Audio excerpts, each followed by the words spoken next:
We provide you the platform to turn your dreams into reality. Give wings to your aspirations with KR Mangalam University. नमस्कार, news nation digital के हमारे इस खास episode खबरें दुनिया की में आपका स्वागत है।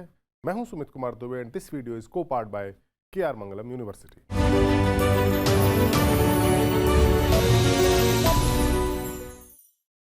3 साल से भी ज्यादा वक्त से चल रहे रूस यूक्रेन युद्ध में अचानक से एक ऐसा मोड़ आ गया है जहां से ये जंग अब और ज्यादा विध्वंसक होती हुई नजर आ रही है।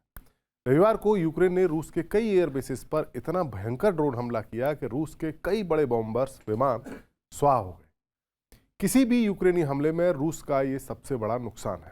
खास बात यह है कि यह हमला जंग के मोर्चे से लगे इलाकों में नहीं बल्कि रूस के अंदरूनी हिस्सों में जो एयर बेसिस मौजूद थे वहां हुआ। इससे पता चलता है कि रूस को नुकसान पहुंचाने के लिए ज़ेलेंस्की की फौज किस हद तक जा सकती है। इस हमले के बाद अब पूरी दुनिया को रूस के जवाब का इंतजार है।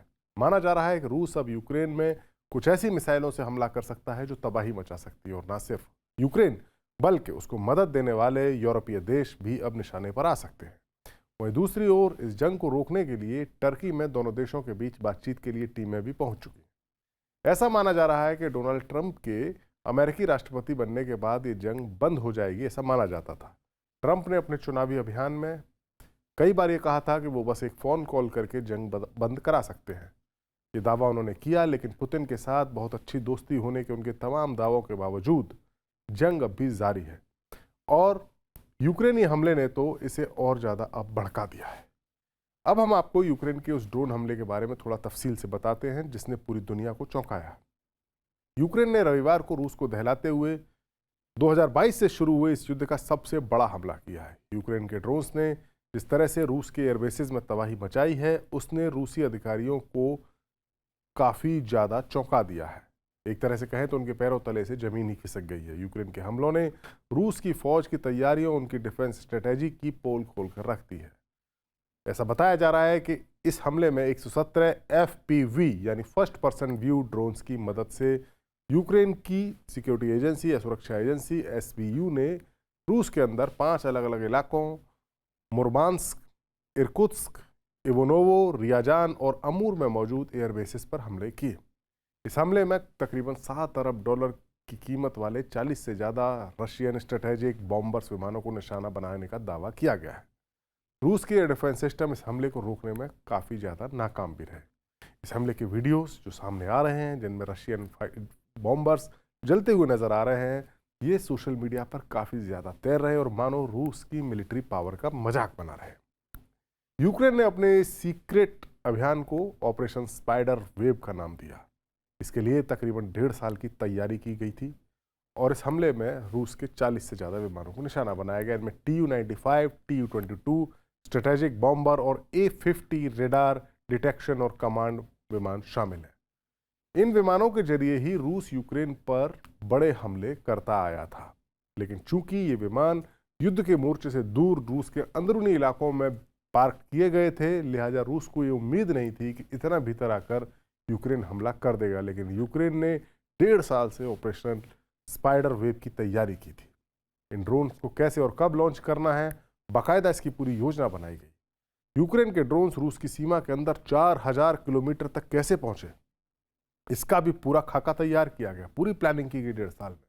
यूक्रेन के प्रेसिडेंट ज़ेलेंस्की ने बताया है कि 1.5 साल से ज़्यादा की योजना के बाद ऑपरेशन स्पाइडर वेव शुरू किया गया। हमने बड़े पैमाने पर किए गए इस हमले में 117 ड्रोन्स तैनात किए। यूक्रेन की खुफिया एजेंसी SBU ने बताया है कि ऑपरेशन स्पाइडर वेव के लिए ड्रोन्स को पहले स्मगलिंग के जरिए ट्रक्स में छुपाकर रूस की सीमा के अंदर पहुंचाया गया। इन ड्रोन्स को ट्रकों में लकड़ी के केबिन में छत के नीचे छुपाया गया। हमले के वक्त ट्रक की छत को खोला गया, रिमोट से खोला गया और ड्रोन्स ने हमले शुरू कर दिए। SBU की ओर से जो जानकारी दी गई है और जो तस्वीरें जारी की गई हैं उनमें कंटेनरों में काले छोटे ड्रोन्स छिपे हुए नजर भी आ रहे हैं। यही तस्वीरें रूस को अब बेहद चुभ रही है। रूस के एक न्यूज चैनल ने तो इसे रूस का पर्ल हार्बर बता डाला है। क्या है पर्ल हार्बर, ये भी बता देते हैं आपको। दरअसल दूसरे वर्ल्ड वॉर के दौरान अमेरिका के नेवल बेस पर पर्ल हार्बर का हमला, एक नेवल बेस था पर्ल हार्बर, वहां पर एक हमला हुआ था और वो एक ऐसी घटना थी जिसने इस जंग की दिशा बदल दी थी। 7 दिसंबर 1941 को पर्ल हार्बर पर हुआ हमला सेकेंड वर्ल्ड वॉर के दौरान हुई वो घटना थी जो आज तक इतिहास के पन्नों में दर्ज है और जिंदा है।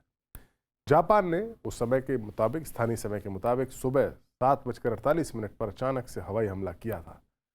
इस हवाई के ओहाउ द्वीप पर अमेरिकी नेवी बेस पर्ल हार्बर था, जिस हमले में निशाना बना था। हमले में इंपीरियल जापानी नेवी के 177 एयरक्राफ्ट ने बेस पर हमला बोला था, जिसका मकसद अमेरिकी नेवी की पैसिफिक फ्लीट को ज़्यादा से ज़्यादा डैमेज करना था, ताकि उसी दिन साउथ ईस्ट एशिया में ब्रिटिश, डच और अमेरिकी इलाकों के खिलाफ जो हमले हो रहे थे जापानी, उनको रोका ना जा सके, अमेरिकी नेवी वहां पर अटक जाए और डैमेज हो जाए।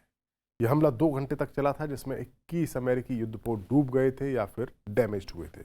188 एयरक्राफ्ट तबाह हुए थे और 2403 अमेरिकी फौजी और महिलाओं की मौत हुई थी। इसमें से कई जहाज़ों की मरम्मत की गई और बाद में जंग में इनका इस्तेमाल भी हुआ। इस हमले के बाद अमेरिका खुले तौर पर सेकेंड वर्ल्ड वॉर में कूद गया था। इससे पहले ये वर्ल्ड वॉर जब चल रही थी, तब अमेरिका खुले तौर पर शामिल नहीं था। वो जरूर फौजी साजो सामान और पैसों से और बाकी तरह से मित्र देशों की मदद कर रहा था, लेकिन इस जंग में शामिल नहीं था।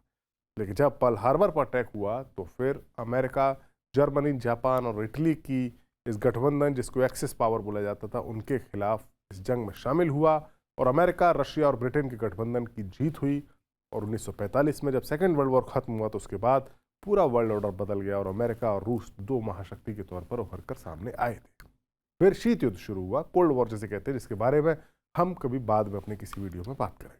बहरहाल, अब सवाल यह है कि अपनी धरती पर हुए पर्ल हार्बर जैसे हमले के जवाब में पुतिन क्या करेंगे। ऐसे में कई लोग ये आशंका जता रहे हैं कि पुतिन अब यूक्रेन पर हमले के लिए ऑरेशनिक मिसाइल को तैनात कर सकते हैं। पिछले साल रूस ने इस मिसाइल से यूक्रेन पर हमला किया था, लेकिन इसमें ज़्यादा विस्फोटक नहीं लगाए गए थे। दरअसल ये हमला जो हुआ था वो इस मिसाइल के तौर पर यूक्रेन और उसके साथी देशों को अपनी ताकत दिखाने का मैसेज दिया गया था, क्योंकि इस मिसाइल को यूक्रेन में मौजूद कोई भी एयर डिफेंस सिस्टम रोक नहीं सका था। यूक्रेन के पास जो एयर डिफेंस सिस्टम है वो ज़्यादातर अमेरिका या पश्चिमी देशों के दिए हुए हैं। यानी मैसेज ये था कि अगर ये मिसाइल यूक्रेन पर हमला कर सकती है तो फिर ये यूरोप पर भी कर सकती है। इस हमले के बाद पुतिन ने कहा था कि ऑरेंशिक एक ऐसी हाइपरसोनिक बैलिस्टिक मिसाइल थी जिसे किसी भी डिफेंस सिस्टम ने नहीं पकड़ पाया, क्योंकि इसकी रफ्तार आवाज़ की रफ्तार से 10 गुना तेज है। रशियन सोर्सेज के हवाले से बताया गया कि इस मिसाइल की रेंज तकरीबन 5000 किलोमीटर है। मिसाइल के जरिए रूस लगभग पूरे यूरोप और अमेरिका के पश्चिमी तटों पर हमला कर सकता है। रूस की इस खतरनाक मिसाइल को लेकर लगातार चर्चा है। एक रशियन ब्लॉगर ने तो ये लिखा था कि मिसाइल के बारे में बात करते हुए, रशियन जो मिलिट्री एक्सपर्ट है अनातोली माटविचुक, उनके हवाले से बताया गया था कि मिसाइल परमाणु हथियार ले जाने में भी सक्षम है।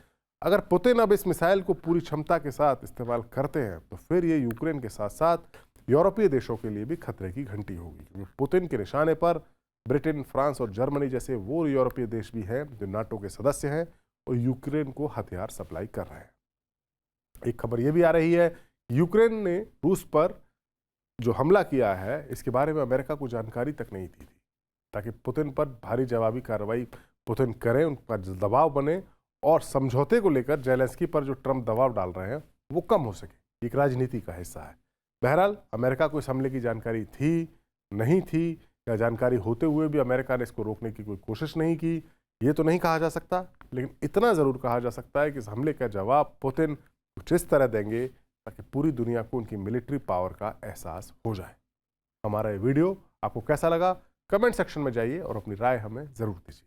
नमस्कार। जहाँ भक्ति है हर शब्द में, कथाओं में छुपे हैं दिव्य रहस्य और ज्योतिष देता है जीवन को दिशा। धर्म से जुड़ी हर बातों को जानने के लिए हमारे चैनल स्तुति को सब्सक्राइब करें। चैनल पर जाने के लिए इस लिंक पर क्लिक करें।